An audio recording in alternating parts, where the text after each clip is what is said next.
Do you know how long it takes for the average person to fall into a rut so deep it feels permanent?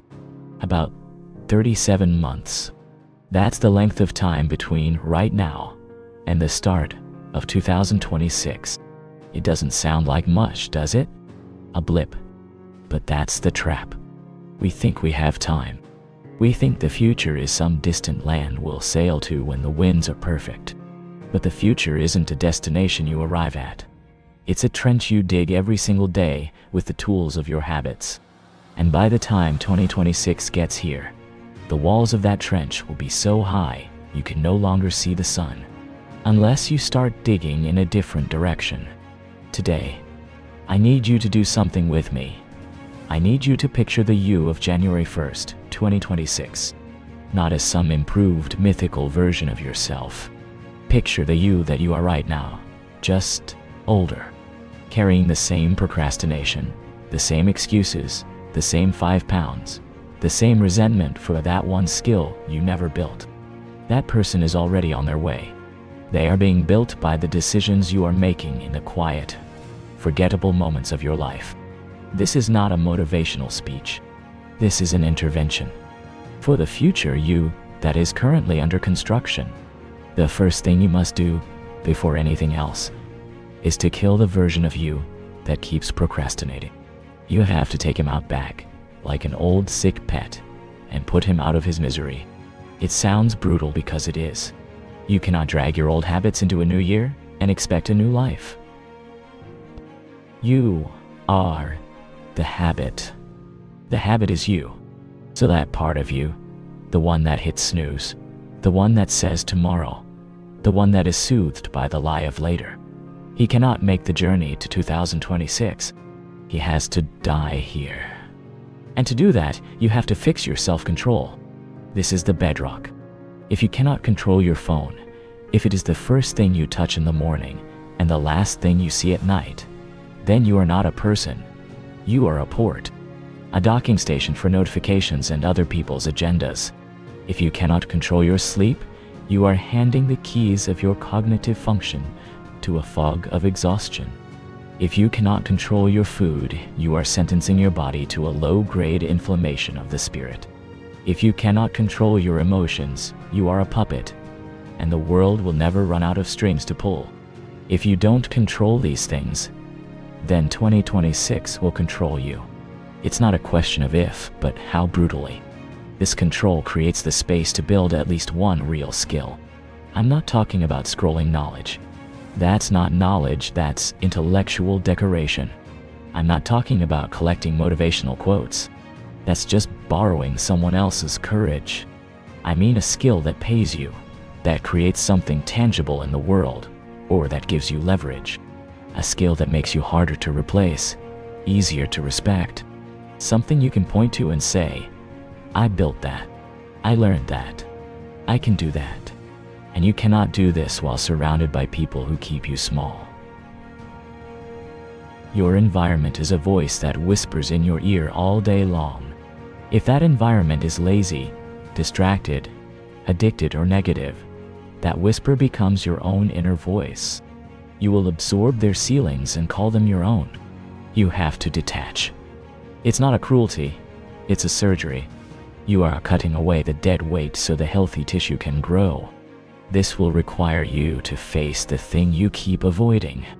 That conversation, that financial mess, that application, that fear you keep escaping from. The one that lives in the pit of your stomach. That is not a wall blocking your path. That is the exact door you must walk through. The handle is cold, the hinges are rusty, but on the other side is the version of you that knows how to open doors.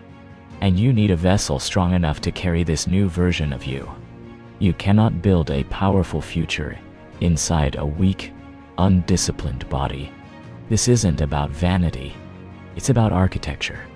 Your body is the architecture for your mind, for your will. A shaky foundation cannot support a skyscraper. You have to stop living only for entertainment. If most of your free time goes to games, scrolling, drama, and meaningless pleasure, you are not relaxing. You are trading 2026. for comfort. You are paying for a few moments of numbness with entire chapters of your future. It is the worst trade you will ever make.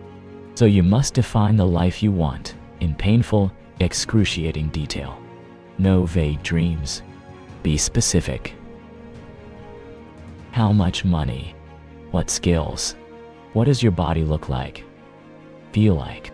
What work do you do? What freedom does that afford you? Confusion is the quicksand where most dreams die. Clarity is the solid ground you build on. And on that ground, you must start showing up even when you don't feel like it. Especially when you don't feel like it. Motivation is a fair weather friend. It will abandon you the moment things get difficult. Discipline is the family that stays. Motivation won't take you to 2026. Discipline will. It will carry you on its back. This means cutting at least one toxic habit. Just one. One addiction. One excuse. One behavior that you know, in the quietest part of your heart, is pulling you backward. It's the anchor you've been dragging. Cut the rope and learn to be alone without being lonely. If you can't sit in silence with yourself, you will always be a slave to distraction. You will run to noise because the quiet is too loud. But the quiet is where the answers are. The quiet is where you meet yourself. Stop announcing. Start executing. Let your plans be secrets you are keeping from the world until the world sees the result. Less talking, more building. Let 2026 meet your results, not your excuses. And understand this. 2026 won't be softer. The world is not becoming easier. It is becoming more competitive, more demanding. You must be stronger. You must make peace with sacrifice. Sleep less sometimes. Go out less. Entertain less. Build more. This is the price. You must decide right now who you refuse to be in 2026. Some futures must be actively rejected before a better one can begin. Reject the future of the procrastinator. Reject the future of the addict. Reject the future of the coward. Instead, become someone your 10-year-old self would respect. Not just rich, not just famous, but disciplined, reliable, strong. The kind of person who keeps their word, especially to themselves.